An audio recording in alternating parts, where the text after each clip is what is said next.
Саламатсыздар, урматтуу телекөрүүчүлөр, Сентябрь каналында жаңылыктардын атайын чыгарылышы. Саламаттык сактоо министрлиги эртең мененки учак кырсыгынан каза болгон Дача айылынын жашоочуларынын жана түркиялык 3 учкучтун аты жөнүн жарыялады. Тизмедегилердин 29-у кыргызстандыктар, 3-өө чет элдик учкучтар. Карыпбаева Эрзат Нурланович 2012 жыл туулган. Карыпбаева Жылдыз Нурлановна 2014 жыл туулган. Шералиева Сабина Уларбековна 2011 жыл туулган. Шералы уулу Уларбек 1990 жыл туулган. Жуманалы кызы Акмарал 1990 жыл туулган. Чокоева Кундуз Таалайбековна кош бойлуу 1985 жыл туулган.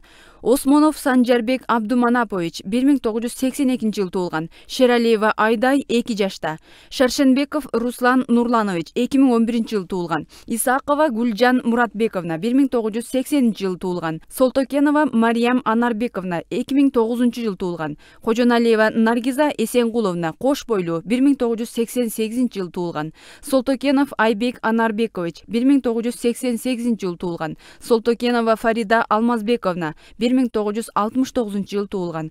Кубанычбеков Аман Кубанычбекович 1997 жыл туулган. Максатбеков Тимур Зарылбекович 2006 жыл туулган. Орозбаева Айжамал Максатбековна 1989 жыл туулган. Батыров Сүйүн 1966 жыл туулган. Жумакунова Наргиза Болотбековна 1984 жыл туулган. Абакиров Ахтан Азаматович 2011 жыл туулган. Абакирова Раяна Азаматовна 2016 жыл туулган. Шайырбек уулу Айбол 2006 жыл туулган. Белекова Адинай Руслановна 2010 жыл туулган. Орозбаева Бунаркан 1959 жыл туулган. Келишева Айнуса 1976 жыл туулган. Солтокенов Анарбек Садырбакасович 1960 жыл туулган. Осмонов Айболот Санжарович 2006 жыл туулган. Осмонов Анарбек Санжарович 2014 жыл туулган. Санжар кызы Аяна 2007 жыл туулган. Казин Өндүл 1958 жыл туулган. Ибрагим Диранткин 1958 жыл туулган. Исхан Кожа 1964 жыл туулган. Боинг 747 үлгүсүндөгү учагын башкарып бараткан 3 экипаждын денеси табылып, 4-чү экипаждын денеси табылбай жатканын өлүкканадан кабарлашкан. Бүгүн эртең менен 4-чү экипаждын денеси табылып, судмедэкспертизага жиберилгенин өзгөчө кырдаалдар министрлиги билдирди. Эскерте кетсек, кырсыктан 32 адам каза таап, алардын өздүгү такталды. Авиа кырсыктан жабыр тарткандарга 70 000 сомдон компенсация бериле турган болду. Бул тууралуу биринчи вице-премьер-министр Мухаммедкалы Абылгазиев билдирди. Анын айтымында мындан сырткары министрликтер жана башка ведомстволор бир күндүк айлык майынасын которушат. Утром объявил наш президент, что будет оказываться всяческая помощь.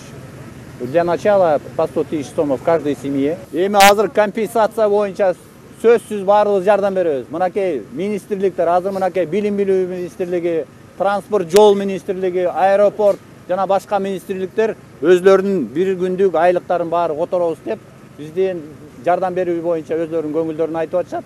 Бул боюнча сөзсүз силер дагы биз дагы баарыбыз жардам беребиз го деген ойдобуз. Кырсыкта каза тапкан бардык жарандардын жакындарына жана жабыр тарткандарга компенсация төлөнүп берилет. Бул тууралуу учакка ээлик кылган түркиялык ICT Airlines фирмасынын өкүлү Айше Кыныран билдирди. Андан сырткары авиа кырсыктан каза болгондордун үй бүлөлөрүнө мамлекетте компенсация төлөп берет. Маалыматка караганда экипаж Гонконгто 69 саат эс алуудан кийин учакты эч бир кынтыксыз кабыл алып Бишкекти көздөй учкан. Учактагы жүктөр толук камсыздандырылган. Анда жалпы 85 тоннадан ашык жүк болгон. Буга чейин техникалык мүчүлүштүк болгон эмес. Кырсыктын себеби териштирилип жатат. Чүй облусундагы учактын кыйрашынан бардык үй бүлөсүнөн ажыраган 3-класстын окуучусу Жакшылык Абакеров азыр туугандарынын үйүндө. Бул тууралуу биринчи вице-премьер-министр Мухаммедкалы Абылгазиев 16 январдагы маалымат жыйынында билдирди. Анын айтуусунда бала Манас айылындагы мектепте билим алат. Кечеги кырсыкта окууга кетип аман калган. Анын ата-энеси бир тууганы курман болду. Алардын бири Раяна Абакирова 4 айлык болчу. Саламаттык сактоо министрлигинин маалыматы боюнча баланын апасынын жана иниси менен карындашынын сөөктөрү таанылды. Манас аэропортунун жанындагы кырсыктан жабыркагандарга психологиялык жардам көрсөтүлүүдө. Бул тууралуу Балдардын укугун коргоо лигасы коомдук фонду билдирди. Учак кырсыгынан каза болгондордун тизмеси жарыяланды. Ага ылайык жабыркагандарга атайын даярдыктан өткөн психологдор жардам көрсөтүүдө.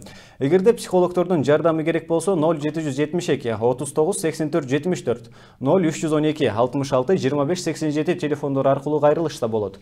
Учурда ооруканаларда жабыркаган 13 адам калды. Жүк ташуучу учагы Бишкектин жанына кулаган ICT Airlines компаниясынын жетекчилеринин бири 2007 жылы Түркиядагы авиа кырсыкка күнөөлөнүп соттолгонун Спутник Түркия агенттиги жазды. Ал 2004 жылы Түркияда негизделип, бүгүнкү күндө бүткүл дүйнө боюнча жүк ташуу жана чартердик каттамдарды аткарган эри оператор болуп саналат.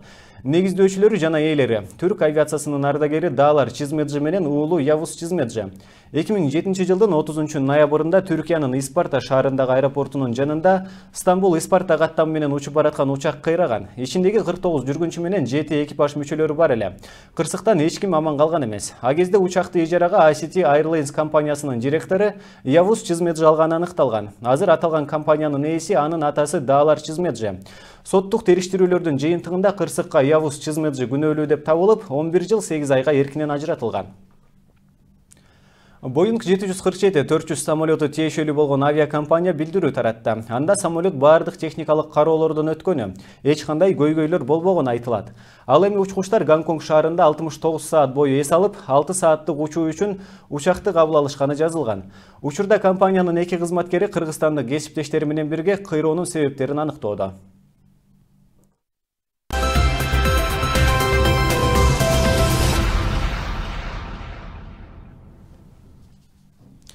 Мамлекеттик миграция кызматы Россия Федерациясынын Саратов облусунда болуп өткөн автокырсыктын келип чыккан жагдайы менен таанышуу жана иликтөө үчүн окуя болгон жерге жөнөп кетти.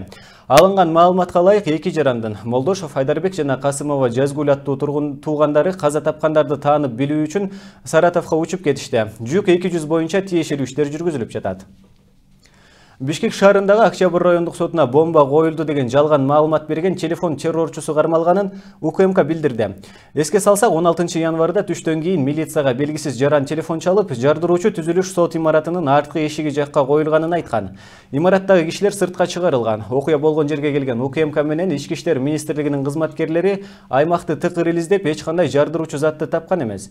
Жүргүзгөн ыкчам иликтөө иштеринин жыйынтыгында шектүү катары 16 жаштагы Бишкек шаарынын тургуну кармалды деп айтылат маалыматта. Сентябрь каналы мындан ары дагы сиздерге толук маалыматты жеткиргенге аракет кылат. Саламатта туруңуздар.